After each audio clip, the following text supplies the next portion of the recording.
ઘણા લોકો માથાનો દુખાવો મહિનાઓ સુધી અવગણતા રહે છે. તેમને લાગે છે કે આ તણાવના કારણે છે, ઊંઘની અછતના કારણે છે અથવા વધુ મોબાઈલ ફોન કે સ્ક્રીન વાપરવાના કારણે છે. પણ ક્યારેક આ જ માથાનો દુખાવો બ્રેન ટ્યુમરનું પહેલું લક્ષણ હોઈ શકે છે. આજે આ વિડીયોમાં હું તમને બ્રેન ટ્યુમરના શરૂઆતના 5 લક્ષણો વિશે સમજાવીશ, જેને ક્યારેય અવગણવા જોઈએ નહીં. અને હું તમને એ પણ સમજાવીશ કે ક્યારે બ્રેનનું MRI કરાવવું જરૂરી બને છે. નમસ્કાર મિત્રો, હું છું ડૉક્ટર સંજોગ ચંદાણા, ન્યુરોસર્જન. આ ચેનલ પર હું મગજ અને કરોડરજ્જુના રોગો સંબંધિત માહિતી સરળ અને સિમ્પલ ભાષામાં સમજાવું છું, જેથી લોકો ગંભીર લક્ષણોને સમયસર ઓળખી શકે. ચાલો એક ઉદાહરણથી સમજીએ, જે હું ઘણીવાર જોઉં છું. થોડા અઠવાડિયા પહેલાં એક 32 વર્ષના ભાઈ મારા ક્લિનિકમાં આવ્યા. એની માત્ર એક જ ફરિયાદ હતી, 2 મહિનાથી માથાનો દુખાવો. તે પહેલાથી જ દવાની દુકાનેથી દવાઓ લઈ રહ્યો હતો. તેને લાગતું હતું કે કામના તણાવના કારણે માથાનો દુખાવો રહે છે, પણ પછી એક ફેરફાર આવ્યો. સવારે ઉઠતાની સાથે માથાનો દુખાવો વધવા લાગ્યો અને સાથે સાથે ઉલટી પણ થવા લાગી. તે સમયે અમે બ્રેનનું MRI કરાવ્યું અને તેમાં મગજની ગાંઠ જોવા મળી. સદભાગ્યે તેનું નિદાન વહેલું થઈ ગયું, અને વહેલી તકે નિદાન થાય તો સારવાર સફળ બને છે. તો મહત્વનો પ્રશ્ન એ છે કે કેવી રીતે સમજવું કે માથાનો દુખાવો સામાન્ય છે કે પછી કોઈ ગંભીર લક્ષણો હોઈ શકે છે. ચાલો મહત્વના લક્ષણો સમજીએ. સૌથી પ્રથમ લક્ષણ છે લાંબા સમય સુધી રહેતો માથાનો દુખાવો અને ધીમે ધીમે વધતો માથાનો દુખાવો. મોટાભાગના માથાના દુખાવા સામાન્ય હોય છે, પણ બ્રેન ટ્યુમરના દુખાવાની કેટલીક લાક્ષણિકતાઓ હોય છે. માથાનો દુખાવો અઠવાડિયામાં કે પછી મહિનાઓમાં ધીમે ધીમે વધતો જાય છે. સવારે ઉઠવાની સાથે દુખાવો વધી જાય અથવા વધારે થાય છે. ક્યારેક દુખાવો એટલો વધારે હોય છે કે ઊંઘમાંથી જાગી જવાય, અને સાથે સાથે ઉલટી પણ થઈ શકે છે. જો કોઈ વ્યક્તિને આ પ્રકારનો દુખાવો થાય અને તે વધતો જ રહે તો ડૉક્ટરને બતાવવું જરૂરી છે. બીજું મહત્વનું લક્ષણ છે ઉલટી, ખાસ કરીને સવારે થતી ઉલટી.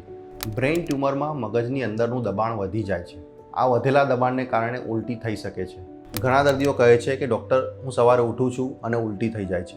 ક્યારેક ઉલટી પહેલાં માથું ન પણ ચડે. માથાના દુખાવા સાથે સવારે ઉલટી થવી એ એક મહત્વનું લક્ષણ છે. ત્રીજું લક્ષણ છે હાથ અથવા પગમાં નબળાઈ.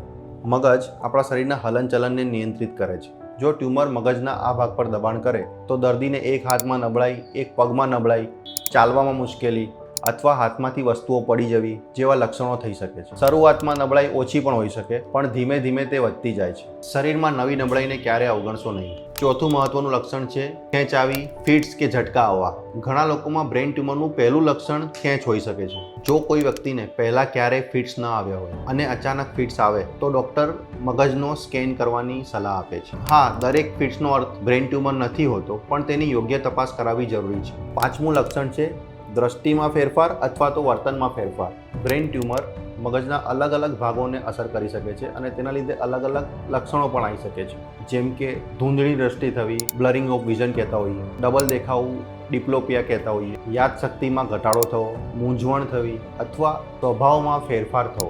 ઘણી વખત પરિવારના સભ્યો આ ફેરફારને પહેલાં ધ્યાનમાં લેતા હોય છે. તેઓ કહે છે કે દર્દીનો સ્વભાવ બદલાઈ ગયો છે, અથવા તેઓ કહે છે કે દર્દીનો સ્વભાવ વધારે બદલાઈ ગયો છે, અથવા તે વધારે ભૂલકણો બની ગયો છે. આ લક્ષણોને પણ ગંભીરતાથી લેવા જોઈએ. હવે મહત્વનો પ્રશ્ન એ છે કે MRI ક્યારે કરાવવું જોઈએ. જો માથાનો દુખાવો વધારે લાંબા સમયથી રહે અને વધતો જ જાય, માથાના દુખાવા સાથે ઉલટી પણ થવા લાગે, પહેલીવાર ખેંચ આવી હોય, હાથ અને પગમાં નબળાઈ આવે અથવા દ્રષ્ટિ અને વર્તનનો ફેરફાર થાય, તો ડૉક્ટર MRI કરવાની સલાહ આપી શકે છે. પણ એક વાત સ્પષ્ટ સમજવી જોઈએ, દરેક માથાનો દુખાવો બ્રેન ટ્યુમર નથી હોતો. હકીકતમાં મોટાભાગના માથાના દુખાવા તણાવ, ઊંઘની અછત, માઇગ્રેન કે પછી ડિહાઇડ્રેશનના લીધે થાય છે. પણ ચેતવણીના લક્ષણોને ઓળખવાથી ગંભીર બીમારીનું નિદાન વહેલા થઈ શકે છે. જો તમને આ વિડીયો ઉપયોગી લાગ્યો હોય તો આ વિડીયોને લાઇક કરો અને તમારા પરિવારને તથા મિત્રોને શેર કરો. અને મગજ તથા કરોડરજ્જુને સંબંધિત વધુ માહિતી જાણવા માટે ચેનલને સબસ્ક્રાઇબ કરો, કારણ કે સમયસર માહિતી જીવનને બચાવી શકે છે. આભાર.